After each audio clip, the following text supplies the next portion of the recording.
Olá, meus artistas queridos, sejam bem-vindos! Eu sou a professora Gabriela e estou acompanhando vocês nesta jornada pelo mundo das artes. Vamos ver o conteúdo da nossa aula? Esta é a nossa aula de número 6, o objeto de conhecimento, matrizes estéticas culturais, como detalhamento, espaços sociais da arte, a arte do corpo, danças, músicas e festas tradicionais. Então, nesta aula, nós vamos conversar mais sobre arte.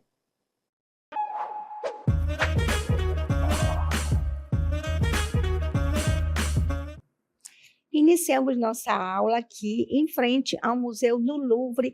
Não sei se vocês já ouviram falar, já conheceram. Se vocês tiverem a oportunidade de viajar para Paris, é bem interessante conhecer esse museu. O Museu do Louvre, ele é o maior museu de arte do mundo e um monumento histórico em Paris, lá na França. Aproximadamente 38 mil objetos da pré-história ao século XXI, ou seja, aos dias atuais, eles são exibidos em uma área de 72.735 metros quadrados. Olha só a imensidão que é esse museu. E um dia só você não consegue visitar todas as partes do museu. Bem, ele é um local físico e social em que a obra de arte é exibida e apreciada. É um espaço em que muitas vezes definem o que é considerado arte de alta qualidade e estabelecem padrões para apreciação artística. Então, é bem interessante se vocês um dia puderem ter essa oportunidade, porque não é qualquer pessoa que tem essa possibilidade de viajar lá para a Europa, Paris, e também entrar nesse museu, porque também ele cobra ingresso, certo? É cobrado em euros. Por exemplo, o ingresso aqui é 66 dólares o euro. Então, diante disso, nós vamos falar sobre aspectos históricos na arte.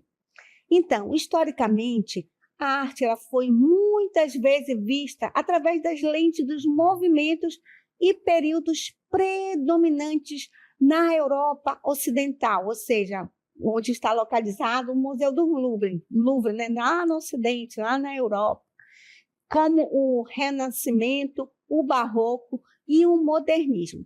E a gente vai agora entrar numa galeria de arte e vamos mostrar para vocês algumas obras de arte. Aqui nós temos uma obra barroca, do artista italiano chamado Caravaggio, e aqui nós temos uma obra renascentista do pintor italiano Leonardo da Vinci. Eu acho que todos vocês conhecem essa obra de arte, que ela é uma das obras mais conhecidas do mundo, e é uma obra do Renascimento.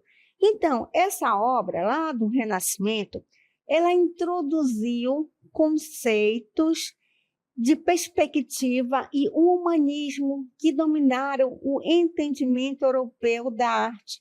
No entanto, essa visão pode obscurecer as contribuições significativas de outras culturas.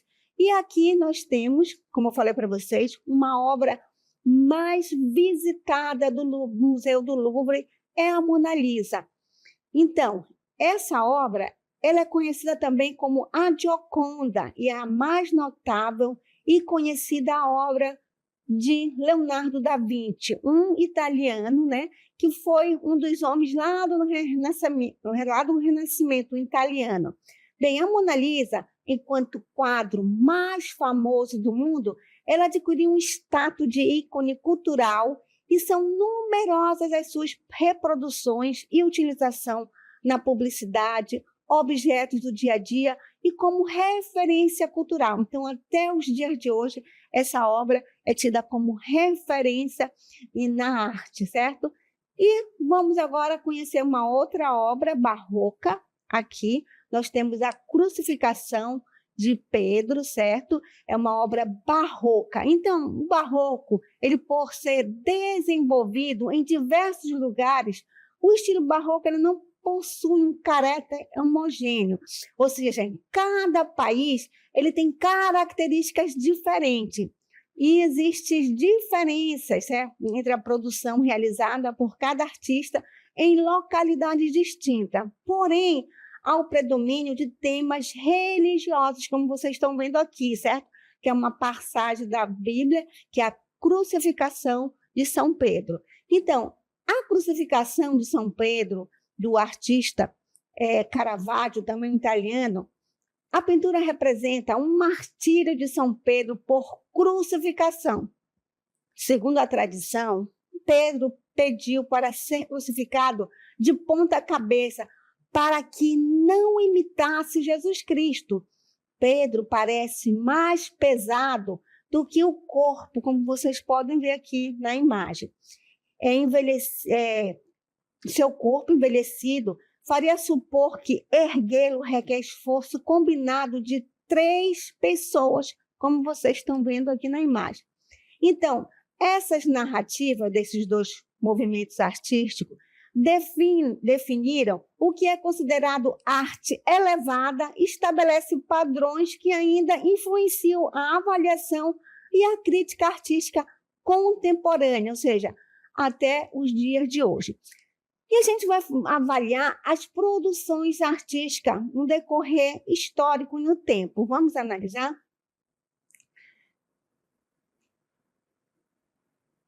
Então, a produção artística ela é profundamente influenciada por contextos históricos, sociais e políticos, moldando e sendo moldada pelas condições de seu tempo e espaço. Tradicionalmente, as narrativas sobre este foram dominadas por uma perspectiva eurocêntrica, ou seja, tudo que vem lá da Europa, que privilegiava um modelo artístico europeu e marginalizava práticas e perspectivas de outras regiões e culturas. O que é mesmo eurocêntrica? É a ideia de que a Europa é o centro da cultura mundial. Esses aspectos históricos, sociais e políticos impactaram a produção artística e a necessidade de uma abordagem mais inclusiva e diversificada.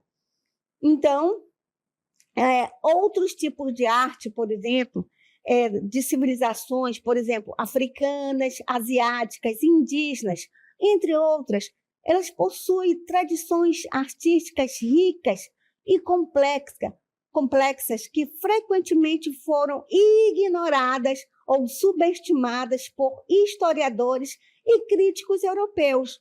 Ou seja, as narrativas eurocêntricas da arte foram predominantes durante muito tempo, influenciando como a arte é colecionada, exibida e criticada. Essas narrativas eurocêntricas têm muitas vezes marginalizado essas tradições, tratando-as como exóticas ou primitivas, em vez de reconhecê-las como sofisticadas e profundamente enraizadas em contextos culturais próprios.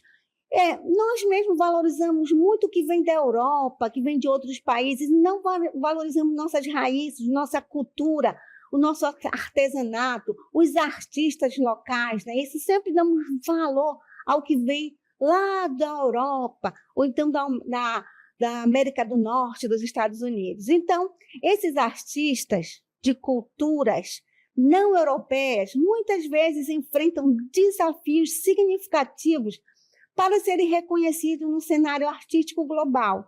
As práticas artísticas locais e comunitárias são frequentemente vistas através de uma lente ocidentalizada, que pode desconsiderar a importância social e comunitária dessas expressões artísticas. A arte produzida em outros contextos sociais nem sempre recebe a mesma atenção ou valorização. Ao rotular práticas artísticas de culturas não ocidentais, como artesanato ou folclore, há uma tendência de simplificar e estereotipar essas práticas, ignorando sua complexidade e significado cultural profundo. Então, vamos mostrar para vocês uma arte que é nossa, aqui da nossa região, que é a arte indígena. Ela muitas vezes atua como uma forma de resistência e afirmação cultural, desafiando as narrativas históricas estabelecidas e reivindicando espaço na esfera global. Ou seja, hoje em dia nós temos muitos artistas indígenas que têm uma arte profundamente significativa, que faz sucesso no mundo todo. E nós ignoramos esses artistas, não só artistas plásticos, mas também temos em várias áreas. Então, nós temos que valorizar a nossa cultura, tudo que temos de melhor.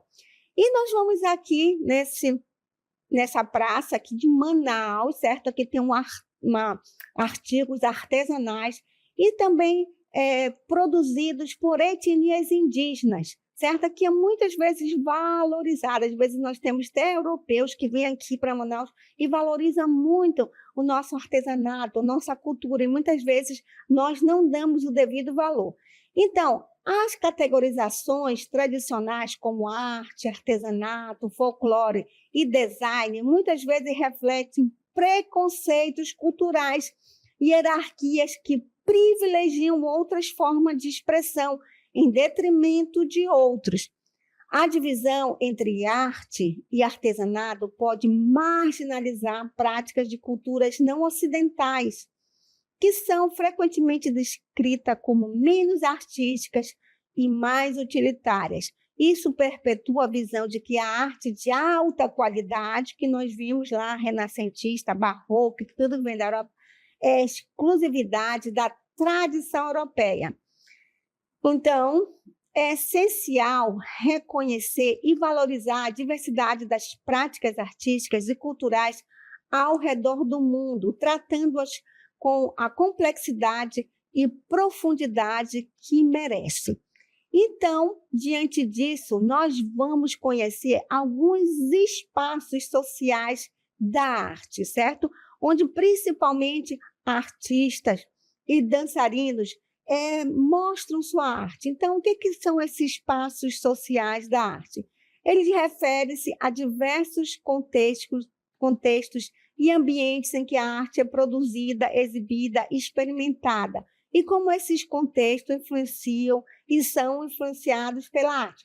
Nós mostramos um espaço social lá na Feira de Artesanatos, aqui em Manaus, certo? Então, isso aí é um espaço social em que a artista mostra ali a sua arte. Nós temos também os museus e galerias, como nós já mostramos lá no Museu do Louvre, que nem todo mundo tem acesso, né? Para você conhecer o Museu do Louvre, você tem que viajar para a Europa, lá para Paris, e também tem que pagar ingressos caríssimos para conhecer obras de arte. E também temos as próprias ruas, né, em que os artistas eles produzem sua arte, por exemplo, o grafite, nós temos a dança hip hop, ou seja, várias manifestações artísticas produzem suas produções nesses espaços. Nós temos também os espaços virtuais. Aqui um artista pode divulgar a sua arte através das redes sociais, através dos sites, e também o artista produz a sua arte através da arte digital, em que a tela é o próprio computador, então ele produz ali sua arte através dos recursos virtuais. Então, cada um desses espaços tem suas próprias dinâmicas e impactos na forma como a arte é criada, percebida e valorizada. Eles também desempenham um papel importante na democratização da arte, tornando-a acessível a diferentes públicos e permitindo uma maior diversidade de expressão e interpretações. Ou seja, como eu falei, nem todo mundo tem acesso a museus e galerias. Vamos agora, novamente, a uma galeria de arte. Então, como eu falei para vocês, nem todo mundo tem acesso, porque muitas galerias cobram um ingresso. Então, a arte fica muito erudita, nem todas as pessoas têm acesso. Então, é por isso que existem esses espaços sociais da arte. Então, museus e galerias, eles são locais tradicionais de exposição e preservação de obras de arte. São espaços que muitas vezes definem o que é considerado arte de alta qualidade e estabelece padrões para apreciação artística. E nem todo mundo tem acesso, né? Mas existem esses espaços públicos, certo? Então, aqui nós estamos no Largo de São Sebastião, aqui em Manaus, em que acontecem muitas manifestações artísticas. Existem aqui teatros, danças folclóricas, e também nós temos um monumento aqui, que não deixa de ser uma arte, certo? E são obras que estão presentes fora dos museus e galerias, ou seja, que fazem parte do cenário público das cidades. Então, aqui nós temos esse monumento aqui, vocês estão vendo ao meu lado, que ele é um monumento à abertura dos portos em Manaus. Simboliza 4 continentes do mundo: a Ásia, a América e a África. A Ásia, a América, a África e a Europa. Europa representado por uma embarcação com um pequeno menino sentado, como vocês podem ver aqui ao meu lado. Então, e agora vamos fazer uma viagem no mundo e vamos conhecer arte urbana, ou seja, o grafite em diferentes partes do mundo. Então, aqui nós vamos mostrar para vocês o grafite aqui. Estamos em Madrid, na Espanha.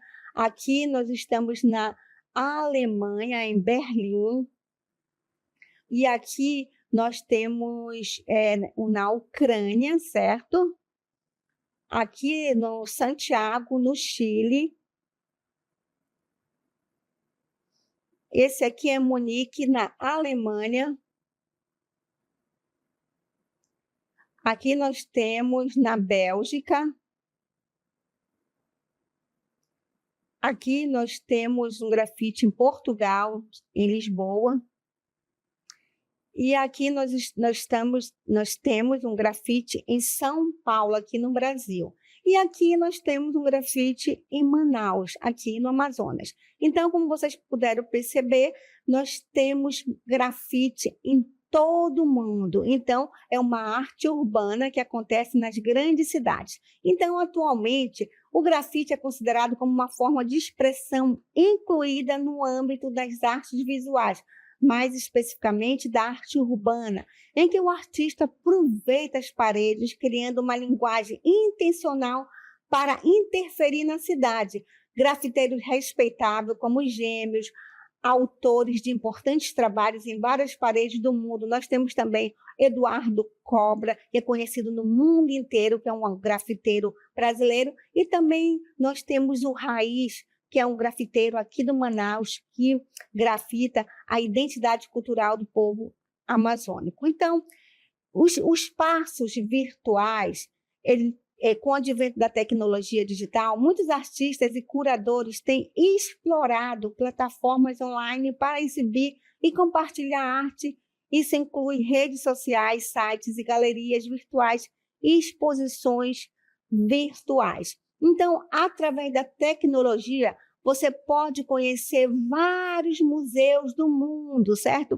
Então, a arte, ela tem um espaço virtual em que você pode viajar. Por exemplo, a gente vai mostrar aqui um museu, certo? Que é do Google Arte e Cultura, que você pode conhecer várias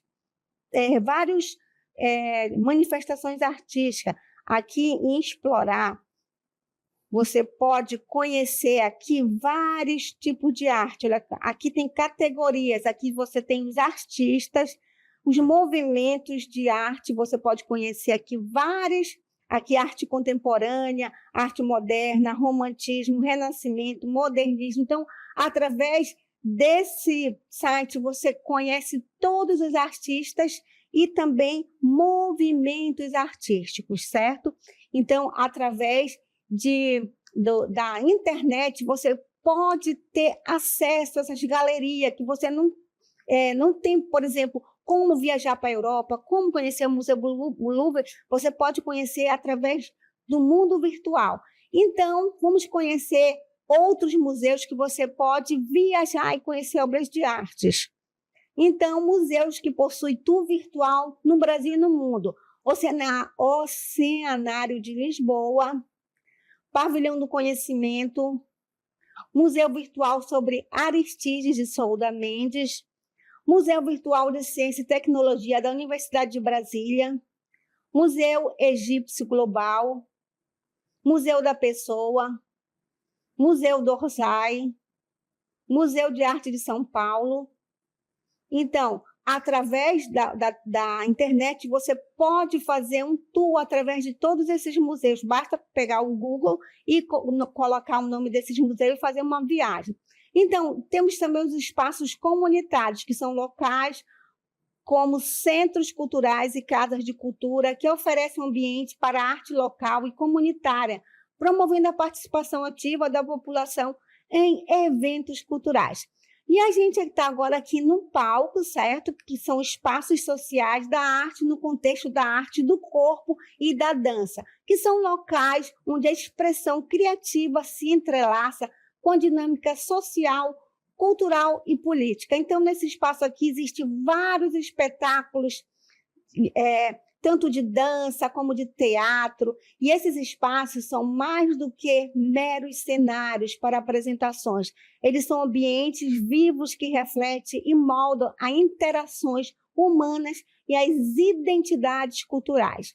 Então, teatros e palcos, nós estamos no espaço físico aqui de um teatro, certo? Aqui em cima de um palco. Eles são espaços tradicionais onde a dança é frequentemente exibida e eles desempenham um papel crucial na estruturação das experiências artísticas. Estes locais são projetados para amplificar a presença do dançarino e proporcionar uma conexão íntima com o público. Ou seja, quando existe um espetáculo de dança, ou de teatro, ou de ópera, existe toda uma estrutura, existe um cenário, existe a performance dos dançarinos, o figurino. Então, tem toda uma estrutura, iluminação, sonorização. Para que isso aconteça, tem que ter o público, porque é uma arte cênica. Então, eles interagem, tanto o artista quanto o público, porque não tem sentido ter toda essa produção aqui e não tiver público, certo? Então, ele precisa dessa interação, certo? Artista e público. Espaços públicos e urbanos. Nos últimos anos, a dança tem se deslocado para espaços públicos e urbanos, desafiando as convenções tradicionais dos palcos. Praças, ruas e parques se transformam em palcos improvisados, onde a arte do corpo ganha novas dimensões. Essa prática não só democratiza o acesso à arte, mas também questiona as barreiras entre o público e o artista. A dança em espaços públicos muitas vezes incorpora elementos do cotidiano e do contexto local, criando uma experiência mais imediata e visceral. Esses espaços sociais não apenas facilitam a criação e apresentação da dança, mas também moldam o significado e impacto da arte do corpo na sociedade. O teatro e a dança são disciplinas que utilizam o corpo como meio central. A dança contemporânea, por exemplo, explora movimentos e técnicas corporais para expressar ideias e emoções. E a gente vai chamar aqui uma bailarina, aqui, que é professora do Centro de Mídias, que vai mostrar para vocês que a dança ela nem sempre é dançada em palcos de teatro, mas existem outros locais também, e também que ela demonstra ali, através da expressão corporais, sentimentos. Vamos assistir esse trecho aí da professora Marta.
Então, a professora Marta, ela é formada em dança clássica, então ela saiu ali do palco do teatro, de espetáculo, e veio aqui no estúdio, certo? Na nossa sala de aula, apresentar. Então, é uma dança contemporânea que ela apresentou, onde os dançarinos expressam ali através dos movimentos corporais.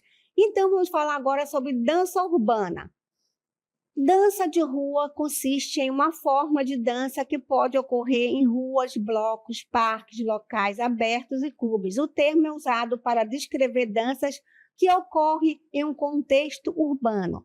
As primeiras influências da dança urbana surgiram na época da grande crise econômica dos Estados Unidos, em 1929, quando os músicos e dançarinos que trabalhavam em cabarés ficaram desempregados e começaram a fazer seus shows nas ruas. Em 1967, o cantor James Brown lançou essa dança através do funk, diferente do carioca, estilo musical que tem entre seus artistas Michael Jackson, Paula Lima, Legusta e entre outros. E agora vamos mostrar um dançarino de break, lá quando iniciou o break. Olha só, no Brasil, a dança surgiu como influência da cultura estadunidense na década de 1970. Nessa época, o traje de seus dançarinos eram tênis, como vocês podem ver, óculos escuros, luvas, roupas largas e coloridas, e um aparelho de som bem grande, próximo aos ouvidos, que são ligados à dança de rua, movimentos musicais e atitudinais, como o funk, o hip hop, o break, o grafite e a expressão plástica que acompanha a dança de rua, como vocês podem ver aqui no dançarino. Então, e essa dança, a gente vai falar de efemeridade. Muitas vezes a dança do corpo ela é temporária e não deixa um objeto físico duradouro.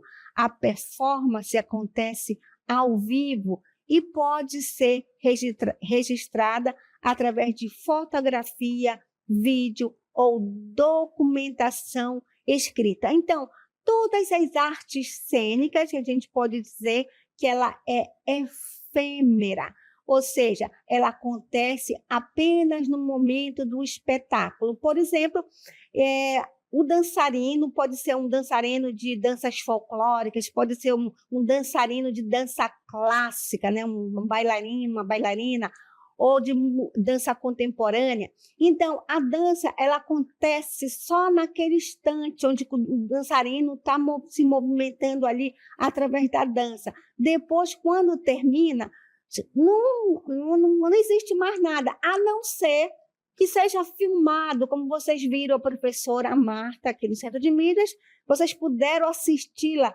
através do quê? De um vídeo, então foi filmado. Então, essa arte, a dança, o teatro, tudo que é arte cênica, ela tem aquela efemeridade, acontece no instante do espetáculo, mas se você não tiver uma fotografia ou um vídeo, ela termina ali. Então, cada apresentação é totalmente diferente. Por exemplo, no teatro, um espetáculo de teatro ele fica em cartaz várias semanas, às vezes meses, e todos os dias os artistas repetem a mesma cena, mas cada espetáculo é diferente, ela tem uma apreciação estética diferente, porque o público vai ser diferente. Então, cada espetáculo é único, ou seja, existe essa efemeridade, ou seja, é bem temporal. Então, dessa forma, nós finalizamos esta aula.